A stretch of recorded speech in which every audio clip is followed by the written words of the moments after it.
ইসরায়েলের প্রধানমন্ত্রী বেনিয়ামিন নেতানিয়াহুর উদ্দেশ্যে ধেয়ে আসছে ইরানের ধ্বংসাত্মক হামলা অপারেশন ট্রু প্রমিস 3। মার্কিন প্রেসিডেন্ট হিসেবে ডোনাল্ড ট্রাম্প আবারও হোয়াইট হাউসে ফিরলে নিজেকে মধ্যপ্রাচ্যের কর্তা ভাবতে শুরু করেন নেতানিয়াহু। ইরানকে ধ্বংস করতে গণমাধ্যমে হুমকিও দিয়েছেন ইসরায়েলের প্রধানমন্ত্রী।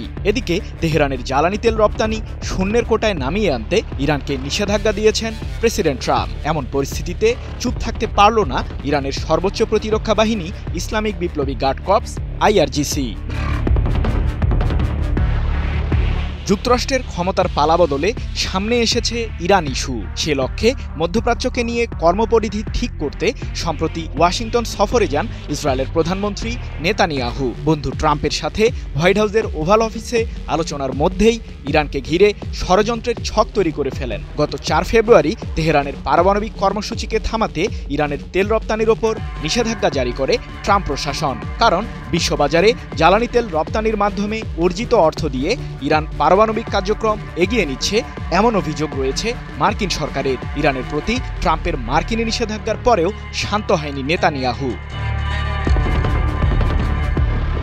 চলতি সপ্তাহে ইসরায়েল সফরে যান যুক্তরাষ্ট্রের নতুন পররাষ্ট্রমন্ত্রী মার্কো রুবিও। দায়িত্ব নিয়ে এটিই প্রথম তার ইসরায়েল সফর। তেল আবিবে রুবিওর উপস্থিতিতেই ইসরায়েলের প্রধানমন্ত্রী ইরানকে সতর্ক করে বলেন, গত 15 মাসে ইসরায়েল ইরানের সহযোগীদের ওপর বিরাট আঘাত হেনেছে। প্রেসিডেন্ট ট্রাম্প সহযোগিতা করলে ইরানকে মোকাবিলায় ইসরায়েলই যথেষ্ট।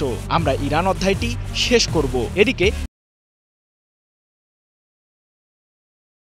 যুক্তরাষ্ট্রের সাথে পারমাণবিক ইস্যুতে সমঝোতায় না গেলে ইসরায়েলের সহায়তায় তেহরানে হামলা চালাবে ট্রাম্প প্রশাসন।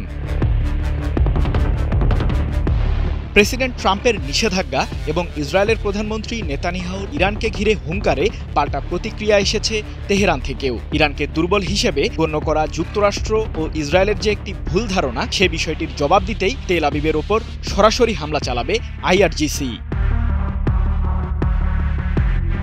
ইরানের সর্বোচ্চ প্রতিরক্ষা বাহিনী IRGCর জ্যেষ্ঠ কমান্ডার আলী ফাদাভি ইসরায়েলের ওপর সম্ভাব্য হামলার প্রসঙ্গে ইহুদিবাদীদের উদ্দেশ্যে বলেছেন, অপারেশন ট্রু প্রমিস 3 সঠিক সময়ে সরাসরি পরিচালনা করব আমরা। ইহুদিবাদীরা আমাদের বিরুদ্ধে প্রতিদিনই বিভিন্ন কায়দায় হামলা চালিয়েছে। মহাশয়তান আমেরিকার হামলার ধরন পরিবর্তিত হয়েছে। 17 ফেব্রুয়ারি এক প্রতিবেদনে বিষয়টি নিশ্চিত করেছে সংবাদ মাধ্যম ইরান ইন্টারন্যাশনাল।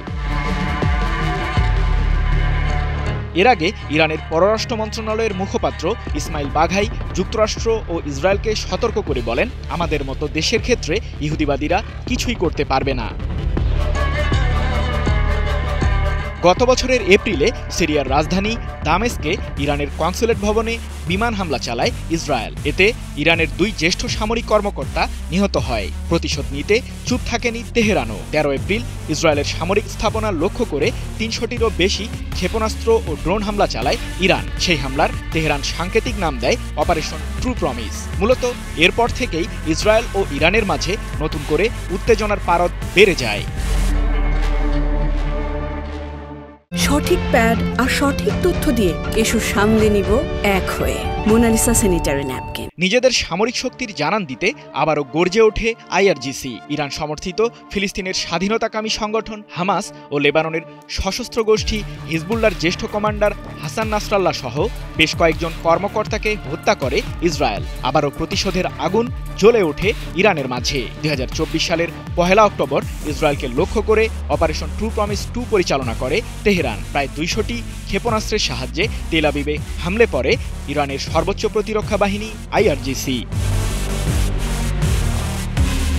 ইরানের দ্বিতীয় হামলার জবাবও দেয় ইসরায়েলের প্রধানমন্ত্রী নেতানিয়াহু। তেহরানের জ্বালানি কেন্দ্রগুলোকে লক্ষ্য করে গত বছরের 26 অক্টোবর ক্ষেপণাস্ত্র হামলা চালায় তেল আবিব। তবে ইসরায়েলের সেই হামলার কোনো পাল্টা প্রতিশোধ নিতে দেখা যায়নি ইরানকে।